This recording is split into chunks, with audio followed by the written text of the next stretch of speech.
bring all this to an end. We're going to bring this killing to an end because it's not right. Don't kill because you think I'm going to sleep more safely. Don't kill because of me. That is not right. Taking a life is not right. And who are you to take away a life you didn't give? That's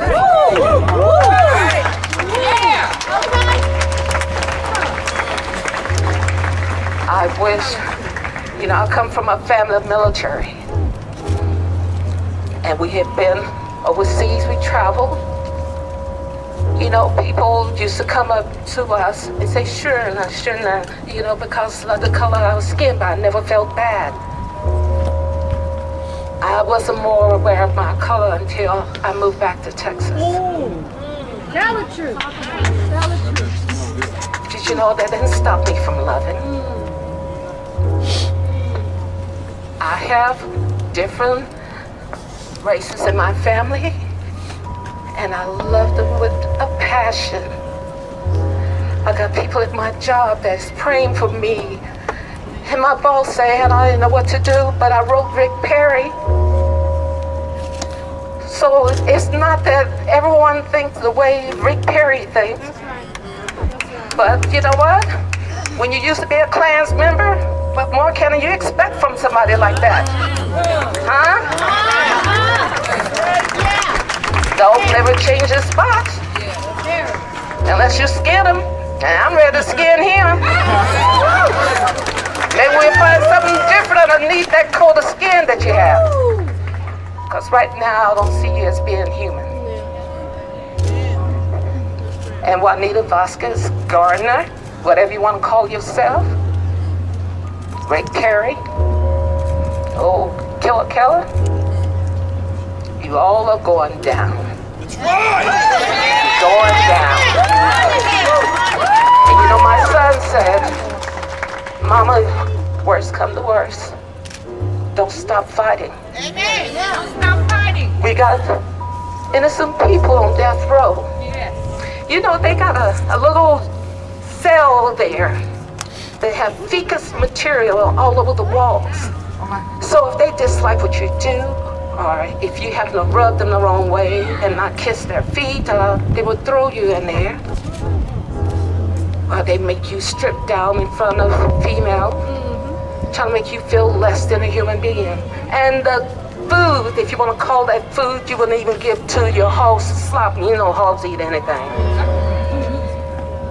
But they take this money and they're doing something with it, but they're not taking care of where you're paying your tax dollars. It's not going where it's supposed to go. Right.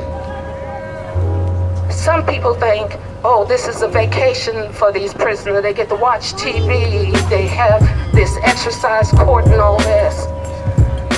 Our death row inmates are locked up 23 hours a day. And you'll be doing well if you get that 1 hour out.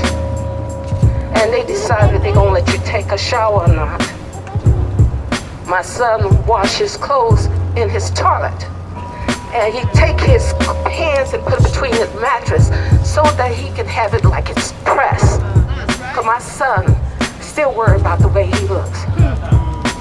My son has class. Yeah. And they didn't take away from him what they tried. Because he has God in him. And he will always have God in him. And not only he is speaking for himself, but he's speaking for the other prisoners. He said, Mama, I already talked to Mary Phelps of some people I want her to take care of. Help her take care of her mama. And I'll be okay. But you know what, when you take away a life, and then you find out later they're innocent, how are you going to bring them back? How are you going to bring him back to me? You punishing his whole family and killed his father.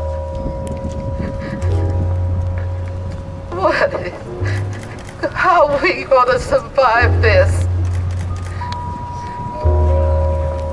His brother, his sister, who fought in the military, his uncles, he fought for the freedom of everyone. And what kind of freedom did they give my son? They won't even listen to his innocence.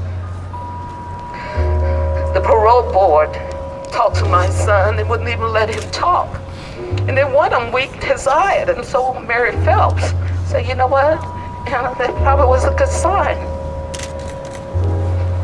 And then while I was talking to my son, because yesterday was the first time they allowed me to see my son after over a year. While we were talking, they brought the papers. Parole board denied, except for two wanted to save my son's life. So I said, Mary Phelps, you told me that guy winked his eye. You thought that was going to be good. She said, I guess he was winking.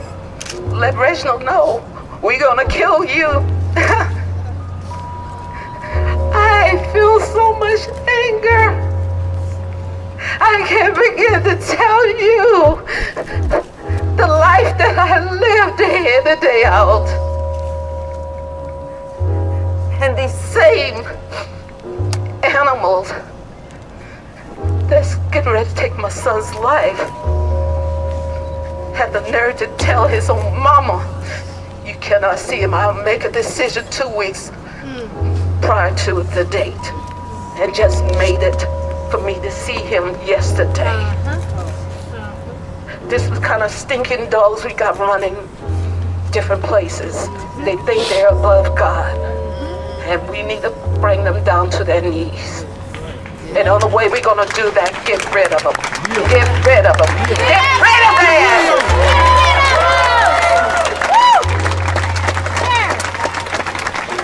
America! Say, can you see? Save Reginald Blanton! Save Reginald Blanton! Save Reginald Blanton! Save Reginald Blanton! Save Reginald Blanton! Save Reginald Blanton! Save Reginald Blanton! Save Reginald Blanton! Save Reginald Blanton! I want his oldest brother and my son-in-law, because it's a great loss to them too.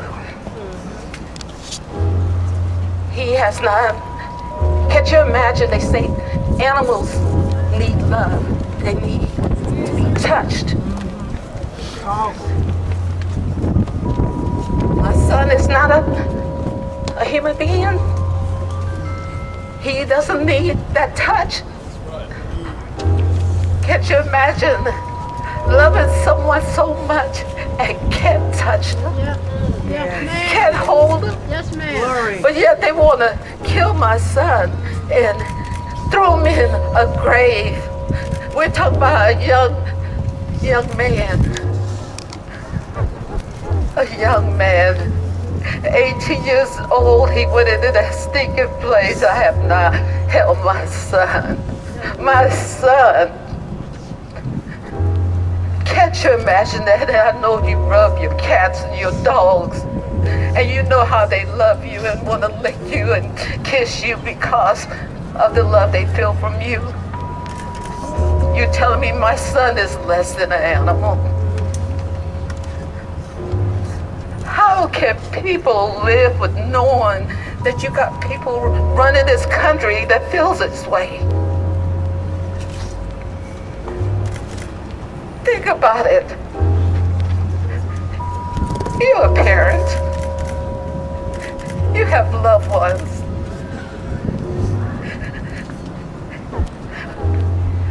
Oh, merciful Father, glory is thy name. Yes, I praise yes. and worship your holy name. Yes. You have the last say so. Yes. And all these other people, they're going to have the answer to God.